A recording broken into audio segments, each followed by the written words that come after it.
Chapter 6. Finale. Mabilis naman ang kanya naging biyahe. Balibasa ay madaling araw pa at kukunti pa lang ang sasakyan sa kalsada. Mabilis siya nakarating sa North Expressway. Doon naman ay maliwag lalo dahil inaayos na yun kaya naman bago pagganap na tumaas ang araw, nasa Tarlac na siya. Huminto siya sa isang Jollibee outlet doon at nag-almusal. Hot chocolate lang naman at 3 pancake kaya madali siyang natapos kumain. Nagpatuloy na ulit siya sa paglalakbay. Mabilis pa rin naman ang takbo niya dahil nasa probinsya na siya at hindi na katulad sa Maynila ang dami ng mga sasakyan sa kalsada. Mga bandang 10:00 ay nasa Baguio na siya. Gusto sana niyang tawagan si Jake pero wala naman siyang cellphone number nito. Ang alam niyang number nito ay sa landline. Tinawagan na nga niya ito noon pang isang araw para makatiyak siyang naroon to sa hotel sa araw ng pagpunta niya doon. Nakarating siya sa hotel nito, ang Golden Palm Hotel na hindi kalayuan sa Mines View Park. Napangiti siya nang matanaw si Jake sa may carport ng hotel na kinakausap ang isang security sa may pinto. Ibinaba na agad niya ang bintana ng kotse bago pa man huminto ang kanyang sasakyan sa carport. "Jake!" Tawag niya sa kaibigan. "Efren!" Masayang bulalas ito at saka iniwan ng kausap. Bumaba naman na agad siya sa kotse at ipinabahala na sa isang valet ang pagpapark sa sasakyan. Agad sila nagyakap ni Jake na tila mag-asawang matagal na nagkalayo at noon lang ulit nakita. Mahigpit sila na nagkamay. Matagal na kasi silang hindi nagkikita. After graduation pa yata ang huli nilang pagkikita at iyon ay mahigit 5 taon na ang nakakaraan. Hindi naman kasi siya naakyat ng Baguio. Iniwan na nito ang kausap at niyaya siya sa loob. Magkahawa kami pa sila na parang magkasintahan. Ganun silang nasabik ng husto sa isa't isa. Maaliwalas ang malubang na labi. Maraming tao na nagsilisaw doon. Habang ginagala niya ang tingin ay may hagip ang kanyang mga mata sa isang panig ng labi. Bumitaw siya kay Jake at humakbang palapit sa bagay na nakatawag ng kanyang pansin. Napasingap siya na makalapit doon at mabastan iyon. Isang painting na nakasabit sa isang bahagi ng lobby. Hindi siya maaaring magkamali. Yun ang painting ni Rosa na hindi pa tapos nang umalis siya patungong Singapore. Pakiramdam ni Efren, mapapaiyak siya habang nakatitig sa painting na yun.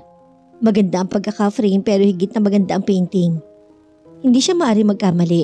Yun ang painting na ginawa doon ni Rosa sa kanilang rest house sa Zambales. Ang bahay kubo at ang malaking puno sa likuran nito. Hindi niya maaaring malimutan ang 2 element na yun na siya pa lamang natapos ni Rosa noon. Ngayon itapos at tapos na ang painting. Bahay kubo sa gitna ng malawak na plantasyon ng mga bulaklak. Napakaganda ng pagkakayari. Makulay at nagdudulot ng sigla sa bawat makakakita. Dumako ang kanyang mga mata sa ibaba sa kanang bahagi ng painting. Isang simpleng Rosa ang nakasulat. Pero kahit wala ang pangalang yon, hindi siya maaaring magkamali na iyon ang painting ni Rosa. Kilala ng puso at kaluluhan niya ang painting na yon kahit na hindi niya nakita kung paano yun natapos. Palihim niyang kinagat ang mga labi upang hindi lumaglag ang kanyang mga luha. Biglang-bigla niyang naalala si Rosa. Biglang-bigla niyang nadamang mahal na mahal pa niya to at kinasasabikan niya to na makita. "Maganda, hindi ba?" Tanong ni Jake na nasa likuran pala niya. "Oo," sabi niya sabay tango pero hindi nilingon ng kaibigan. "Marami nakakapansin sa painting na yan. Kaya nga tamang-tama na dyan ko siya nailagay." "Paano mo siya nakuha? I mean, paano mong nabili yan? Saan?" "Naku, mahabang kwento. Halika doon tayo sa office ko. Doon tayo mananghali at doon ko ikukwento sa iyo tungkol sa painting na yan." Malakas ang kabog ng kanyang dibdib nang sumama siya kay Jake patungo sa office nito. Hindi pa niya maiwan ang painting kaya nilingon pa niya to ulit. At talagang napakaganda. Pagpasok nila sa office ni Jake, tumawag ito sa food service at nagpahatid ng pagkain doon para sa kanilang dalawa. Hindi naman nagtagal at 2 waiter ang pumasok dala ang mga pagkain. Inilatag ang mga yun sa isang pangdalawahang mesa at saka sila iniwan. "O kain na tayo," yaya ni Jake. "Jake, gusto ko munang malaman kung paano napasa iyong painting na yun." Napangiti ang lalaki bagaman at bahagya nagtataka kung bakit gano'n na lang ang kanyang interes sa painting. "Okay, ganito yun." Pagsisimula ni Jake. "Namatay ang tiyahin kong kapatid ni Papa sa Bacolod. Umuwi dito si Papa at nagpasama sa akin na pumunta doon. Isang linggo kami doon dahil hinintay pa naming mailibing si Tia Carmen. Nakatingin lang si Efren sa kaibigan habang nagkukwento to. Nang ilibing na si Tia Carmen, nakita kong painting na yan sa patio ng simbahan na mukhang itinitinda niyong gumuhit niyan. Habang pinagbimisahan yung patay, ay kinausap ko yung babae dahil naakit talaga ako sa painting.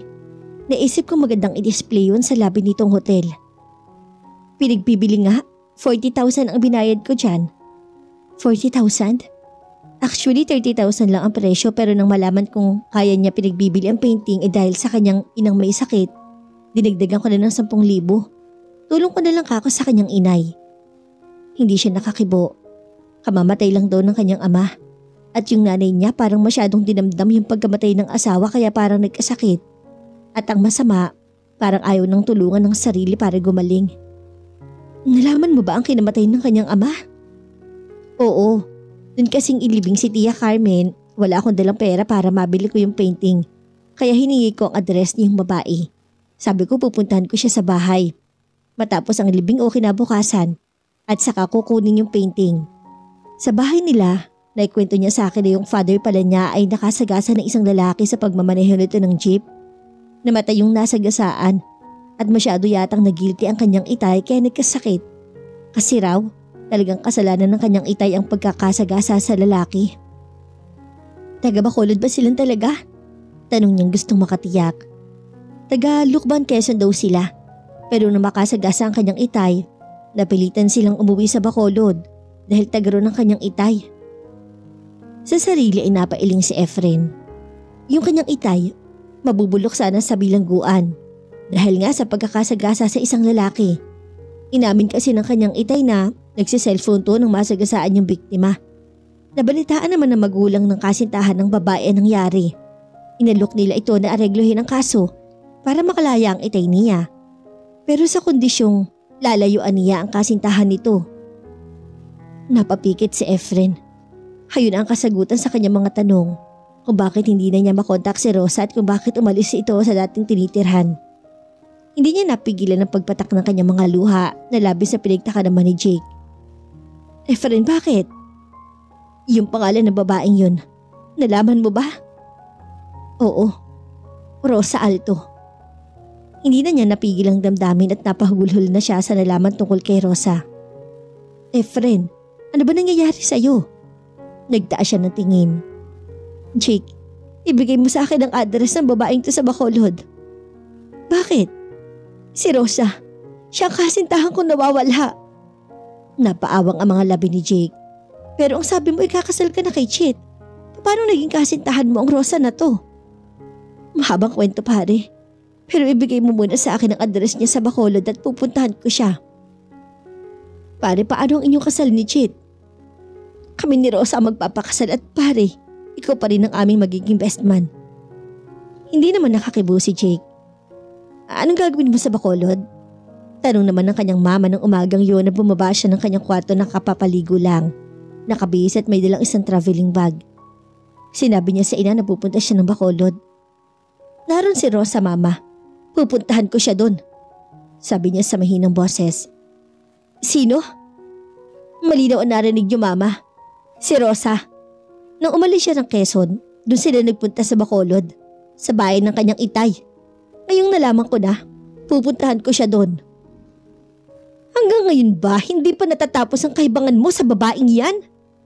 Baka nakakalimutan mo nang namanhi ka na tayo kina Chit. Mahal ko si Rosa, mama. At alam kong alam na alam ninyo yan. At paano naman ang kasal ninyo ni Chit? Hindi ko mahal si Chit. Mama, yun lang ba ang masasabi mo? Malalagay sa malaking kahihiyan ng pamilya ni Chit kung hindi matutuloy ang inyong kasal. Walang malalagay sa kahihiyan, mama. Dahil wala namang nakakaalam ng tungkol sa aming kasal kundi tayo-tayo pa lang. Tatawagan ko si Chit at sasabihin ko natagpuan ko na si Rosa. Sasabihin ko sa kanyang gawa-gawa lang ang… Teka, maaring alam na niya ang tungkol doon. Hindi ba, mama? Alam na ni Chit na gawa-gawa lang yung pagsama ni Rosa sa ibang lalaki. Hindi nakakibo ang kanyang mama. Tumingin siya ng diretso sa mga mata nito. Baka nga pati yung pagpunta niya sa Singapore gawa-gawa lang din. Ano man ang totoo, hindi ako papayag na puntahan mo ang babaeng yon. Hindi ako papayag na hindi mo pakakasalan si Chit. Sigaw ng kanyang mama nang makabawi sa pagkabigla. Napailing siya ng malakas. Anak lang kita kaya kailangan sumunod ka sa gusto ko. Mara siyang napabuga ng hangin. Hindi mo ako mapipilit, mama. Nasa edad na ako para magpasya para sa aking sarili. Walang iya! Sigaw naman ng mama niya. Napapanaog ang kanyang papa at wari ay nabulahon nila sa pagtulog dahil sa malakas na boses ng kanyang mama. Ano ba nangyayari dito? Kaya na magaling mong anak, pupunta siya sa Bacolod para makipagbalikan sa babaeng yon. Sumbong ng kanyang mama. Totoo ba to, Efren? Tanong sa kanya ng kanyang papa. Kailangan kong gawin to, papa, para itama ang lahat. Hindi kami magiging maligaya ni Chit kung pakakasal kami dahil hindi ko siya mahal. Mauuwi lang sa hiwalayan ng aming pagsasama dahil doon. Kung ganun din lang ang mangyayari, hindi na ako mag-aasawa pa. Hindi nakakibo ang kanyang papa. Tutuloy na ho ako, papa. Mama, kapag umalis ka ngayon, huwag ka nang babalik. Huwag mong asahang may mamanahin ka sa amin. Napahinto siya sa paghakbang at galit na tumingin sa kanyang mama. Bakit ba ganyan kayong mayayaman, mama? Wala kayong alam na ipanakot sa inyong mga anak kundi itatakwil at aalisan ng mana. Akala ba ninyo? Sa pera lamang lumiligaya ang isang tao? Ako, mula sa pagkabatay pawang kasaganaan ang natikman ko. Pero alam kong hindi ako ganap naliligaya kung si Chit ang mapapangasawa ko. Kahit ubo din sila ng yaman. Liligaya ako kahit wala ang mga karangyang to, mama. Basta katabi ko lamang ang babaeng mahal ko. Hindi na niya hinintay na makapagsalita ang kanyang mama. Nagmamadali na niyang tinungo ang pinto. Habol siya ng pagmumura ng kanyang mama pero hindi na niya yun pinansin. Nakalabas siya ng gate at naglakad na lamang.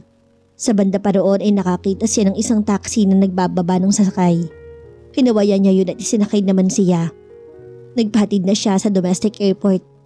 Wala makakapigil sa kanya para puntahan si Rosa. Nandiyan na ako, Rosa. Bulong niya sa sarili. Samantala, napahinto sa ginagawa si Rosa nang makita si Jessie na umaakyat ng balikonahin na may dalang isang malaking baso ng sago at isang stick ng kamote Q na maraming asukal at medyo sunog ang pagkakaluto. Napangiti siya. Yun ang paborito niyang merienda. Dinampot niya ang basahan sa isang tabi at pinahid ang pintura sa mga kamay. Kasalukuyan siya nagpipinta noon. Pangalawang kwadro niya at malapit nang matapos. Katulad din ng unang tema ng pangalawang painting na yon. Isang may edad na babae sa gitna ng malawak na taniman ng mga bulaklak. May basket na nakasabit sa isang braso ng babae na puno ng mga bulaklak. Ang isang kamay naman nito ay may kip-kip na isang punpo ng mga bulaklak na pinitas nito. Sa paligid ng babae, pawang nagagandahan mga bulaklak. O ate, merienda ka muna. Masayang sabi ni Jessie at inabot na sa kanyang stick ng kamote Q at ang baso ng sago. Agad naman siyang uminom ng konti. Lumapit si Jessie sa harap ng malaking canvas. Ang ganda naman nito, ate. Tapos na ba to? Konti na lang at tapos na. Sagot niya. Naku, malaking pera na naman to, ate. Ang ganda-ganda kasi eh. Sana nga, bukas nga tatawagan ko yung bumili ng una eh. Sabi niya pag may nagawa akong bago, itawag ko sa kanya. Naku ate, may suki ka na pala. Mukhang mabait yung bumibiling iyon sa'yo, no? Oo nga eh. Sana mas malaking ibayad niya para dito. Mas malaki naman ang kwadrong ito eh. At mas maganda, ate. Napangiti siya sa kapatid. Sumulyap siya sa ibaba sa harap ng kanilang bahay kung saan may maliit na tindahan ng merienda ang kanyang inay. Maraming bumibili. Katulong naman nito ang bunso nilang si Manny at walang pasok noon. Babalik na sana niya ang tingin sa kwadro nang may humintong tricycle sa harap ng tindahan. Buhat doon ay bumaba ang isang lalaking kilalang kilala niya. Si Efren. Papasok na sana siya sa loob para magtago pero napatingala na si Efren at nakita na siya nito. Nakita niya nagsabi to sa kanyang inay at saka nagmamadali ng umakyat ng hagdan. Rosa? Tawag nito sa kanya. Dala na matinding pananabik, isinugod na niya to ng yakap. Wala siyang pakialam sa mga tao sa ibaba na nakatingin sa kanila. Yumakap din sa kanya ang lalaki at agad na naglapat ng kanilang sabik na mga labi. Matagal lang halik na yon at umiiyak na siya nang magbitaw sila. Alam ko na ang lahat, Rosa. At narito ako para patunayan sa iyo na humadlang man ang lahat, walang makakapigil sa akin para ikaw ang pakasalan. Pero malaking halaga ang nagastos sa amin ng iyong mama. Kalimutan naman ang mga yun. Hindi ka naman sisingilin niyon. Narito ako para pakasalan ka na, para hindi na tayo magkahiwalay pa. Pero, mahal mo ako at mahal kita. Wala nang dahilan para tumanggi ka pang pakasal sa akin. Paano mo nga pala ako natuntun dito? Tanong niya. Alam mo ba na best friend ko si Jake Augustine? Dinalo ko siya sa kanyang hotel sa Baguio at nakita ko ang painting mo doon. Talaga? Oo. Siya nagkwento sa akin ng tungkol sa iyo kaya ako nakarating dito. Magpapakasal tayo at kukunin natin siyang best man ko, Rosa. At doon tayo sa kanyang hotel sa Baguio mag-honeymoon para makita mo yung painting mo doon. Naka-display sa lobby ng hotel. Friend, huwag ka na tumanggi pa, Rosa. Narito na ako, tutuparin ko ng pangako ko sa iyong ipaglalaban kita sa aking mga magulang. Wala na siyang nasabi pa. Yumakap na lang siya sa lalaki at sinubsob ang mukha sa dibdib nito. Masuyo namang hinagka ni Efren ang kanyang buhok. Alam ni Rosa, liligaya na rin silang dalawa ng kasintahan. Wakas. At dito na po nagtatapos ang maikling kwento ng pag-ibig ni na Efren at Rosa. Nawa kayo nag-enjoy at na in love. Samahan niyo po ako muli sa mga susunod pang nakaka-in-love at nakaka-inspire ng mga kwento ng pag-ibig na aking ibabahagi. Maraming salamat po. Hanggang sa muli. God bless us all.